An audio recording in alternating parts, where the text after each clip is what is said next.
Hey everyone, welcome to Our Small Footprint. My name is Nyssa. If you're new here, we are a large family living off-grid in Australia. It is Sunday, and Sunday is always my sort of catch up and do things sort of a video. Darryl and some of the kids are at church as normal on a Sunday morning, so I've only got the twins home and they are doing dishes for me at the moment.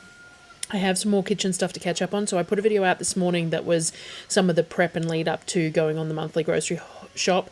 I had filmed another 2 days of that as well, and I need to do a bit more today to finish off that next video, so I'll put that one out after this one. You'll have a run of videos because I've got stuff to film. So that's sort of how it works. I haven't had as much to film over the last month just because life has been a little bit challenging, and figuring out what I want to share and how. And when I do have stuff to share, then that's when I film. So very much like the cooking thing, I'm not really very good at making videos for the sake of making videos or making food for the sake of making food. I only really share when I've got that stuff to share because I'm actually doing it. I'm not into the waste of things or you know, that kind of thing. It's a hard one to try and, you know, like have that compensation of needing to make videos to make an income, and because you guys are waiting for videos as well, though I know everyone always says, you know, you'll wait and that, but at the same time, for the whole algorithm and YouTube and income and all the rest of it, I do have to make videos consistently. So I've only been doing about 2 a week, and that seems to have been working at the moment. Obviously income has dropped because it's only 2 a week, but at the same time, you know, it is what it is. And I've been concentrating on some other stuff that's been going on as well. So, you know, that's life. So all that to say, I've totally squirreled. What are we in? We're a minute 50 in and I have no idea where I am already. So there's a few videos coming. I have to do the inventory and everything for the shopping as well, and I always share that each month to update anything about food that we have gone through in the month, so people are following along with that because everyone enjoys that. So I need to do that, the inventory. I need to clean out the freezer, the upright freezer, as we're coming into the warmer months again. The upright freezer will get used for ice trays and stuff. We did buy an ice machine last year, but I won't start it up until it's warmer because it's pointless running it at the moment when we're not using ice excessively. So we will get the ice machine cleaned and sorted and sanitized to use in summer, but at the moment I just need to get some ice trays into the freezer for making, if we make soda stream, I really like my soda stream cold. It's just Darryl will drink it warm, the kids will drink it warm. I like it cold, and at the moment the water in the Berkey is nice and cold in the morning and everything, but sometimes by evening that water temperature is lifted a little bit, and I prefer it cold, so I need some ice trays. But also we will start doing more Ninja Creamies and stuff. I actually ordered a bunch more Ninja Creamy tubs because we have the 5-litre goon bags of coconut cream that I buy in bulk, and previously I was making some ice cream out of it, but then Darryl and I were using it for coffee and stuff every day, so we went through it fairly quickly. But Darryl and I are using cow's milk cream now instead of the coconut cream because he's gone back on dairy, and the kids still use the coconut cream for their hot drinks and that, but they're not going through it anywhere near as quickly. So a 5-litre goon bag, it will go sour before we get to use it. So what I need to do is make some bulk ice cream up, and we've got that extra freezer space now. So I ordered some more Ninja Creamy tubs so that I can make a really large batch of ice cream up using most of that 5-litre bag. The rest can go in the fridge for the kids to use for hot drinks for the week, and then they use the Costco stuff anyway. So I've got to get that done, but I need the freezer space to be able to put Ninja Creamy pots in, and they actually do better in the upright freezer than the chest freezer because they get a little too cold in the chest freezer. In summer it's not so bad, 10 minutes on a counter it's fine, but in winter, because they're making it, well, it's spring in tomorrow, but our spring here, because we have a desert-like climate, we still get a hard frost through spring. It got down to negative 2.9 last night, and it's the 31st of August. Spring starts 1st of September here, so it still gets pretty cold. But it is spring, so I'm just all over the place. It is spring, so in spring we do a bunch of things. I have a whole lot of seeds to start. We are going to try and do some hydroponics as well as some garden beds. We're just going to do small scale on a bunch of different things this year is what we've decided. We are I have to get my incubators out. We've started to collect eggs and mark them so that I know which pens they're coming from so that I can hatch eggs. So I've got some incubators to get sorted as well coming into spring, because you've got 21 days for them to hatch. We like to wait until September to do that so that by the time they're hatching, it's not freezing cold at night and they can have heat plate, but they can be out on the top of the house rather than inside. Having chicks inside, it just gets smelly. Like, it's doable and we do it, but it gets smelly. So we're actually working on the chicken pens. I'll take you out there as well. So I've got a few things to share. We are getting the water. We had some issues with the water transfer that I want to share. We got gifted a small Bluetti power station, and we've set that up for our water. So I'm going to show you that. I also have a short of unboxing and stuff that I need to share as well for that, to thank Bluetti for that. We've put some new posts in. We got the metal posts put in the kitchen. I will show you that. The wooden posts put on the back deck. So I will show you that. We've concreted things in, so they need a few days to set. So we did that so that by the time I come back, we can move on to the next steps. And we also got some more posts put out in the chicken pen where we're going to rearrange some of the ewe out there as well. So I'm going to take you on a wander. The thing is, people always ask to see parts of the property, parts of the kitchen and all that sort of thing. And the problem is that all of it's pretty gross. It's just the way it is. It's passable, it's doable, it's livable, it's fine by me and my standards, but by a lot of other people's standards, it's not so great. And I get a lot of negative comments about a lot of it.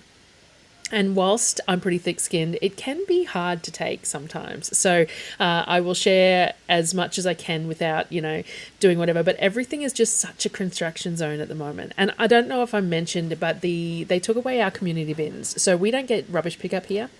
What we used to have access to was about 15 minutes away. There was a bunch of skip bins that we could take rubbish to whenever we wanted. And they were emptied weekly or whatever. And then any big bulky rubbish, appliances, anything like that would go on the trailer and be taken to the tip. Now, the problem is that they took away our community bins. And normally Darryl would take just half a dozen bags in the back of the ute or the back of the car when he was going to anywhere, to town, to get water, to whatever. And he'd just dump them on the way through. And they were our everyday rubbish, some of the food wrappings and things like that. The problem is that he can't do that anymore. The tip is only open certain times, and we need to fill the back of the ute to take the rubbish before, it's not worth driving all the way to the tip unless we're taking a full load of rubbish. And so rubbish is piling up a little bit. I'm trying to make sure that all the cardboard gets separated out and goes in the paths in the garden and things like that, but at the same time it's not always happening, and the rubbish gets put on the trailer ready to go, but the trailer doesn't have any walls, which is why we've had so many problems with this trailer. And the geese and the guinea fowl like to get into it, and the crows, and it's driving me nuts, and I'm not entirely sure how we're going to deal with it because the ute isn't working real well either. So we did the 5K for repairs and thought we would be all good, and apparently we're not. Apparently we need a new starter motor, which was proven this morning when Darryl couldn't get it started because he was going to take some rubbish when he went to church. And we need to pick up hay for the new chicken pen when we get the chicken pen sorted. But the car wouldn't start. It needs a new starter motor. It also needs a new transmission, either a refurb or a new one, which means we're up for another few K. So at the moment, we don't have the ute reliably at all, which means the trailer is an issue. The X-Trail should be able to cart the trailer, especially if it's not too heavy. It's got a 2,000 kilo towing capacity and things like that. But we've tried to baby the X-Trail a little bit because at the moment it's the only car that we've got, which is what we were trying to do with the ute and then getting it fixed. And I don't know. Anyway. So we're having some issues with rubbish. It makes a mess, and it's gross, and it's annoying, and it's frustrating, and there's not a lot I can do about it. But if I share things and I show mess, then people are always on my back about what I should do to fix it. And at the moment, there just isn't a lot that I can do to fix it. We're working on it, and we're trying to figure out the best way to get around it. But at the moment, we just have rubbish piling up no matter how much we try and get rid of it. And it is amazing. We don't use a lot, we don't make a lot of rubbish. I only shop once every 6 weeks. We get a lot in the post, but most of that's cardboard, so that's fine. That goes out in the garden paths. But we don't make a lot of rubbish, but as I've said before, some of the problems with shopping for a large family and that is cost factor. Like, I can buy bulk rolled oats, right? So say I want to buy rolled oats from, like, Honest to Goodness. I can buy 15 kilo bags of rolled oats. They cost about $3 a kilo, and then it's post on top. Plus I also have to make a bulk order to get it. I can buy oats from Coles, Woolworths, Aldi for about $1.60 a kilo. I think it might have gone up slightly. It might be $1.80 a kilo now. They're Australian oats. They're perfectly fine. They're not organic, but we don't worry about that here. But they are Australian oats. But the thing is that Aldi sells them in, I think it's a 750 gram bag. Woolworths has a 1.5 kilo bag, and Coles has a 1.8 kilo bag, I think it is. But regardless of that, that's plastic packaging for every single one. And it just is. It's like, I try and buy things in bulk. I do buy like things like dried noodles and stuff in bulk, but all my pasta is still 500 gram bags of pasta. So you got a plastic wrapper for everything there. Anything I buy in glass jars, we keep the glass jars, obviously, but we do have an overabundance of glass jars and not a lot of storage at the moment, which is also creating some mess. But yeah, rubbish it's an issue, and I've discussed it before. I'm pretty sure I mentioned the community bins before, and there was a discussion about burning it. It's not particularly feasible. We tried a barrel burning for a while there, because then there's no embers and things like that. But it has to smoulder for days, and the smell is gross. It's really unpleasant. We can't do large scale burns because we live in a fire zone, and you wouldn't want to anyway, because all that smell and smoke, and it's just not very nice. So burning it isn't feasible. Obviously, we're not going to bury it because it's illegal, but we wouldn't. So it just we need to figure out a way to bag it up appropriately. We did buy some of those, the wheelie bins, and we were filling the wheelie bins with the idea that we could take them and empty them, but they get too heavy to be put up and down off utes or trailers or anything like that. We did look at Bunnings. They didn't have any in stock at the Bunnings that Darryl went to, but they do sell some big garden bags, and we thought that might be an option if we put the big garden bags on the ute, and then all the black plastic, like, rubbish bags go in them, because part of the problem is that the geese and the crows and things like that like to attack the black plastic bags. And we do have some netting that we can put over the trailer, but if you put the netting over the trailer, it makes it hard to add rubbish to, and we have children, and children don't like hard. They like to take the path of least resistance, and so they end up just putting it on the ground beside the trailer, no matter how many times it's discussed. So anyway, that was a ramble all over the place. I have ordered the cargo hitch that is supposed to arrive on Monday. I'm really hoping it arrives tomorrow for the car for the trip, and I got the accessory plate for the trailer as well, because I had forgotten that I ordered the new solar batteries and got them delivered to a friend in Brisbane, and they're going to take up a lot of room. They're lithium batteries. They're not huge, but they're still bulky, and that's going to take up room in the car that I'm not going to be able to use for groceries, and I kind of forgot. So, got that going on as well. While I'm at my desk, I was going to talk about some of the 3D printing. So I've got 3D printing going on at the moment. I'm printing out some more of the vending machine type stuff they've done an update on some of the edges and stuff, so I'm hoping that they go together a little bit better. I got the balls delivered. So we have the 45mm balls, and they fit both in the round one and in the 90% square one. So we are set for that. So round one, balls, and then you do have to get them into the right spot, and then they pop. And I think that's kind of part of the fun, though, is getting them into that right spot with the little twisty thing. I really like the round ones. I really like the spinning. It holds around about 12 to 16 of the balls comfortably, but I think I sit there and go, 12 balls is probably a good amount. People who want to use them for 14, probably, like if you were doing them on like a fortnight's worth of balls for a daily thing for kids as a chore thing or as an affirmation or whatever, you could fit a fortnight's worth in. So that's sort of what I'm looking at. 45mm balls. I got all different coloured ones. I kind of would like opaque on both sides, but I ordered just these ones because they were cheaper at the moment just to test them out. But the idea is that I'm going to be happy to offer these with like a set of 14 balls, say, and empty for you. I'm looking at doing a few other bits and pieces that could potentially be offered as to go with them. Like people were talking about affirmations and stuff. Well, maybe I'll try and do something that they can be affirmations that are printed on something that can be used in them. I don't know. Everyone's going to want to be able to personalize them themselves as well. But yes, so that's the round one sorted. The little ramp isn't attached at the moment, but there is a ramp. And then the 90% square one, which works perfectly as well. So we've got the balls through that, 45mm balls through that one as well. So happy with those. Just going to figure out some colorways. So if you want to, in the comments, let me know. This one here is I think it was a purple black sort of a thing, but I really like the gradients. I think the gradients will be what I'll do is I'll pick a few different gradients, print a few of these out in the different gradients and offer the gradients for the barrel, and then you can customize the colors. Like I did this in a wood tone with the white just because I liked that with the blue green. This one I did the gold accents. I've got silver accents, all that sort of thing. Price wise, I still haven't really figured it out.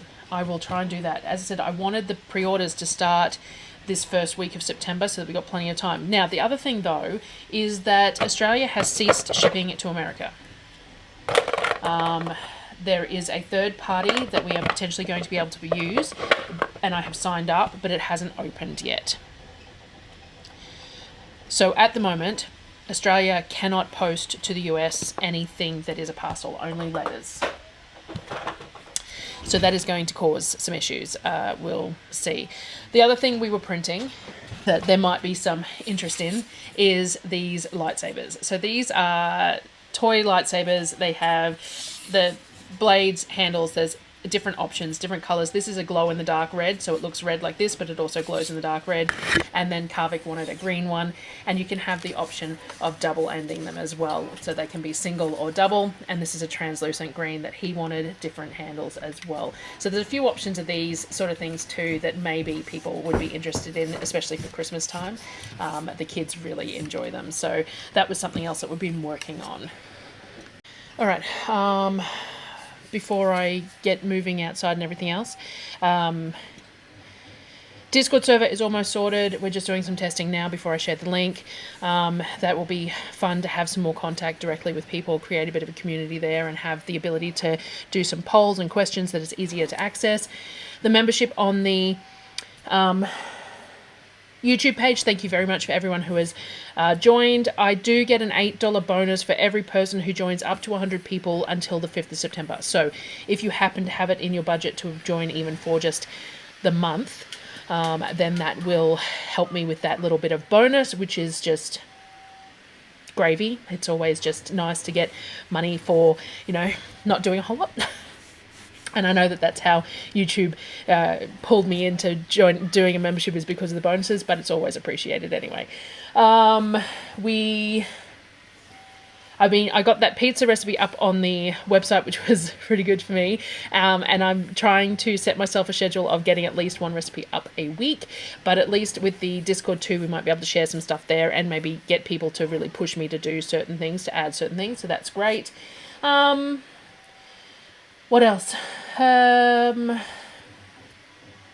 don't know. I think I've rambled, well and truly rambled so far. So what I'm going to do is I'm going to finish up here for the moment. I'm going to empty some of my SD card and plug this camera in because it needs it.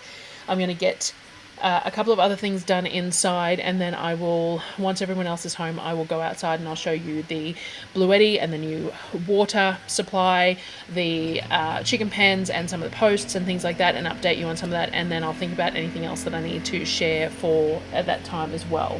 And we'll see how we go for my normal Sunday squirrel scramble chat all over the place and everywhere. And I didn't even realize I'm not even wearing my mic. It's down on the table here, so hopefully the sound is consistent enough. But I think I might change my shirt too. I really don't like high necks on my shirts and it's annoying me. But anyway, we'll be back. Alrighty, so I got sidetracked and it's late. It's now like 4:30 in the afternoon and we're going to finish this out. So what I wanted to show you was that Bluetti gifted us a small power station. We were very lucky to receive it. And what we are using that for is the water for our animals at the moment. So we collect water in an IBC on our trailer, and then we transfer this water to where it needs to go. So if it is water for our main tank, it goes into the main water tank there. If it is water for stock, there's a tank over near the pigs. It goes into the tank for that has a nipple on it for the pigs. There's an IBC over there. Otherwise, we have a tank out the back that we use for stock water as well. We did have a second tank out the front, but that has been moved out the back. I'll show you in a minute, because the tank out the back, the tap and the metal welding all came away and the whole thing came apart. So I'll probably end up cutting that in half and using that for garden beds or animal ponds or something. We will use it for something, but it's no longer watertight. So now we have that the one from around the front is moved out the back. So we transfer water from our IBCs into the relevant tanks. That tank has guttering going to it, so we don't always transfer water into it because we like it to be able to be empty enough to get water off the roofs if there happens to be rain. But this normally goes into the main tank or into the other stock tank that we had, which we don't have anymore. So we're figuring the water storage options out again at the moment. At the moment, this is full of water and we're using it directly for pumping water to the animals, to the chickens and to the ducks and turkeys and all that sort of thing. So it's the 3 small boys' job to do water the animals every afternoon, about 4:30, 5 o'clock every afternoon, and they use this to do that. They were having to use buckets at one point. We had a battery-operated Ryobi pump. We've had a couple of them, and they work really well while they work, but they have a tendency to just die. And I think part of that is because the rainwater tank out the back has a fair bit of algae and stuff in it, and it is a dirty water pump, but it doesn't like it. So at the moment we are pumping. We were using buckets, the boys were using buckets, and then Bluetti contacted me and asked me if we would be happy to promote one of their small power stations. And I said yes, because I thought the absolute optimal option for it would be for using with our water. So they sent us the Elite 100, which is this unit just here, and it is a max 1800 watts. It's got a 1024 watt hour lithium battery in it. Now we are charging it off this solar panel here at the moment, but the plan is to set it up so that we have a few panels up on the roof and we'll charge it inside through the panels on the roof. Now, the other thing we're doing super simple at the moment is we are using a 12 volt pump on it. So this has a 12 volt power access point as well as standard power points, and it's got some USB power points and all sorts of things there as well, but it has this simple 12 volt option. So all we're using is a 12 volt pump off it at the moment, which means that we can pump all the water for our animals, charge it during the day, and we never run out of power using it. Now the water is going to run fairly slowly. We're just using a little 12 volt 6 litre a minute pump, but it works fine. It runs through a small hose, and it just means that the boys take the time, put the hose into the water containers, do other stuff and come back to them, fill the pond as well, and it is piped directly to the IBC. Or we also have an attachment like this on the tank out the back, so it can just be moved straight onto the tank out the back, same deal, and used there or here. That makes it nice and simple. Eventually I'll upgrade this pump with the Bluetti. I should be able to go up to about a 200 watt pump probably, maybe even a 370 with a pressure pump on it. Then it has auto cutout and things like that, and use something like that on here. But we should also be able to power the transfer. So these are 1,000 litre pods. If we can get something that will run that'll empty it in the amount of time that is needed for the Bluetti to run, then we can transfer this to the other tanks. We've got Lamingtons coming to say hello. Say hi. Hi. Hey. She could hear me talking. Hey. So, and then we only have to transfer to this tank here, which is nice and close. So we've got the Bluetti just hooked directly to one panel. It's got its own charge controller built in. It's got its own cable that will hook directly to one panel.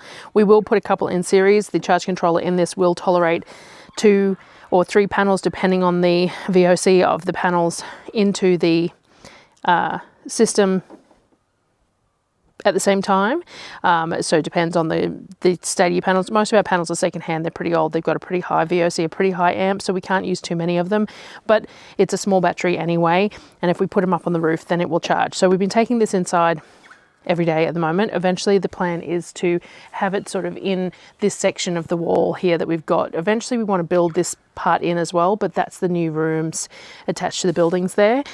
And for the moment, we just have it all hooked up outside. This is our filter system for water going into the main tank. So when we transfer water from the IBC into the main tank, we use this pump, and we pump it from the IBC through the 3 sediment filters into the main tank. And the main tank has filters on it as well that go from the main tank to our taps and things like that. So that's the water situation mostly sorted with the Bluetti. I'm sure there's more that I'm supposed to say about the Bluetti, so I will come back to you on that because I didn't check my brief before I did it, but we are very grateful for receiving it, and we're going to use it for a lot of different things. That water is the main thing at the moment, but it's so convenient to be able to lift it up and cart it places. And if we set a couple of panels up on the roof where it permanently plugs in, and then we can just move the power pack, it will be amazing. All right, so one of the other things we've done is we've put the posts up out the back here. So this is the back deck outside of the new buildings. We've got excess flooring stacked here. We've got timber, the metal here to protect the doors because the geese chew at the doors, the other cat cage and stuff. Darryl bought me a couple of fruit trees that are in pots here. But the plan is that we put these 4 posts in because we're going to put a roof across these 2 here, and then we're going to fence this off. So I'm going to have a fence to sort of, waist height, and then mesh or fly screen or something from waist height up to the roof so that the poultry can't get in here, but I've got this outdoor sitting space. So the plan is to have like a chair out here and a coffee table and stuff so I can sit out here, but also to set up some hydroponics. You can see my Mr. Stackies in the corner there. I pulled them out. I've got 2 of them, so I'm going to get them set up out here for fresh greens and herbs and stuff, but in a protected space. So that's the plan for out here. So we got those 4 posts in there. We also got some new posts put in at the out at the chicken pen, so I'll walk you out there to show you. Darryl's having a drive around on the carts.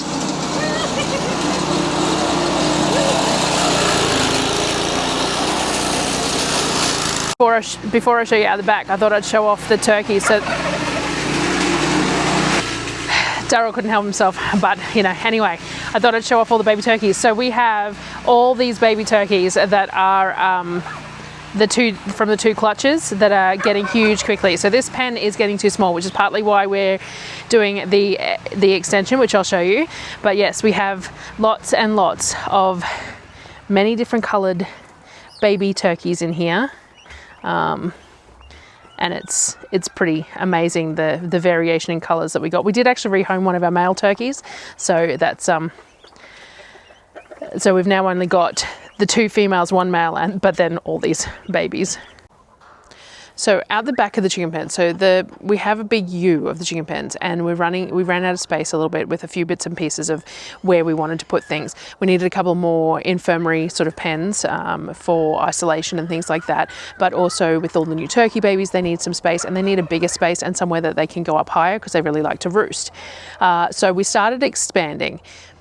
And we've gone out the back here. So that's the back of the current pens, and we've come out another sort of 6 meters, I suppose. We've got this pen in, though we're still building a gate for it, but we've got this pen in. We've got all our aracunas in there at the moment because they were in this middle pen that needs some repairs. Now this is our feed shed. We've got the freezer in there with all the feed bags and everything else. We're going to move that back this way, create a walkway through here, and then we're going to clear this space here to a degree and put a big pen at the back there, and that will be the new turkey pen, and then we'll split some of these up and create some smaller pens for isolation purposes. So we got all the posts in for the edges the other day, all tamped in. We're going to let them settle, get the roofing iron up, get the aviary mesh up and all the rest of it, and we'll start building in this back section, open up this so that you can walk through from here, and then we'll have some more space for the turkeys and that sort of thing, because as I said, I'm going to start hatching some chickens for this year as well. So what we'll have is some smaller spaces for the chicks to come out once they're off heat, that has roofing and stuff, so they're protected from any sort of predators, and that can come out here as well, because at the moment we struggle with, when they're small, to the scaling of them. So they stay in the brooder inside. When they're in heat, then they need to come out. But at the moment we only have one section that's sort of small enough for small chicks, that's well protected, and then if we're rotating sets in and out, that's caused issues. So we need some smaller spaces to be able to do that, but also when chickens get injured. So if there's an injured chicken, it needs an isolation pen for a little bit to recover. And we've been using things like my hothouse and stuff, which is not ideal. It works. The front half of my hothouse isn't actually a hothouse, it's just shade cloth, but it works fine, but it means that I can't use that hothouse. So, you know, we want to keep all the chickens and poultry and stuff situated all in the same area. And so that's why we're extending out here a little bit more as well. And then we should have plenty. Like this space, once this space is expanded and sorted out, that's it. That's all we'll do. The plan had been to breed some chickens and perhaps sell some pullets or some chicks and stuff out here and stuff like that. And I might still do it, but mostly I do the chickens and the poultry because I enjoy it. We have a huge range of egg colors that we get, and the next lot of chickens that we hatch, we should get some olive eggers. So we've got some pinks and some blues and some greens and some browns and some speckles and some whites and all that sort of thing.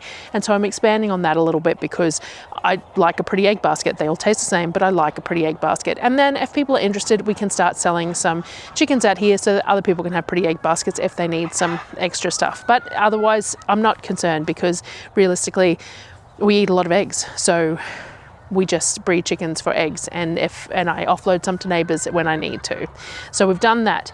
The other thing we did do was the poles outside the kitchen. It's not much to show you at the moment, but we've got the 3 metal poles up out the back of the kitchen. So we've concreted them in, again, leaving them for a couple of days to settle until they get set in there, and then we have to put the C-channel above them, and then we're going to have to cut the tops off them because they're going to be too tall for the fall of the roof. So we need to cut the tops off them once we get them stabilized, and then we need to get the roof panels up. Now, the roof panels will need help to do. I am just not capable of getting them on the right angle for Darryl to, like, he'd have to be up on a ladder, and I'd have to get them to him before we could wedge them into the C-channel and stuff, and it won't work. So we will have to get someone around to help us with that, which we will do.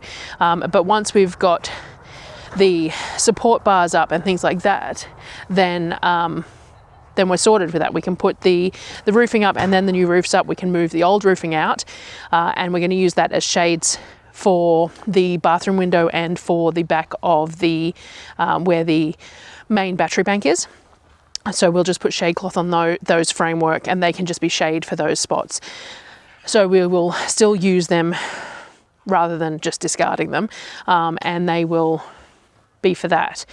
But then we'll have the solid roof up. We can start putting the walls up and things like that. I'm not going to wall it all in because it'll be too hot, but I am going to put the back wall on so that I can have shelving and all that sort of stuff behind where I stand, and things can start going into some closed places and be easier to access. The sink that's in the kitchen at the moment too is going to be relocated so that I can actually use it simply rather than having to walk around, and things like that. So I'm looking forward to it, but it's going to be slow progress. It always is. It always takes time to do these sorts of things when we're doing them mostly on our own, on a budget, and, you know, around everything else. And of course it's shopping week next week, which always takes a chunk of time out of my availability to do everything else. We've got some big D&D jobs on at the moment as well. We've taken on some contractors to help us get through the work. Now that we've got the work at a significant amount, we've taken on some contractors. So if you know anyone who's interested in some D&D converting work, should contact me, because we are taking on contractors for that at the moment. Mosquitoes. So getting people trained up in that is time consuming, as well as doing the jobs that we need to do to get paid. We had issues with the solar. We've got the new batteries that I'm picking up on the shopping that I spoke about, but we also need to get the new panels up on the roof, which again, we've got some help coming with just trying to organise when and where, and we need roofing for that back patio that we've just put the posts up. We're going to fence it in regardless, but we'd really like some roofing. There's some selling secondhand in Brisbane, which would be really good, and I'm trying to organise someone to transport it for me, but we'll see how we go. Driving down to collect things is really, it's just, well, we can't at the moment because the ute's not reliable enough anyway. But even if it was, we have done it. But like Darryl drives down, has to spend the night somewhere, and then hire a trailer first thing in the morning to get it loaded up and bring it home and things like that. And it's costly, and it's not great. So I just thought, I've got a pussycat coming to visit. Hello, mister. Yeah? What you doing? Hi. Akio loves to come out and visit when we are out here. He, I can't get him on camera properly. He very much likes to come and talk to us while we're out here. Not a particularly affectionate cat the rest of the time, but when we're out here, he really likes to come and twirl around our feet. So yeah, I think that's about everything for this one. As I said, going to be a run of videos. I'm going to have to edit this and have a look at what I spoke about with the Bluetti, and I might have to do another video on the Bluetti at some point, which is fine. This was sort of spur of the moment. And then, yeah, we'll have some run-on videos. There's another one of the prep videos to come, and then the groceries and all the rest of it. So anyway, I'll see you guys on the next one, and I'll check this out when I'm editing it, and I might have to put in like a editing note or something. But I'll talk to you later.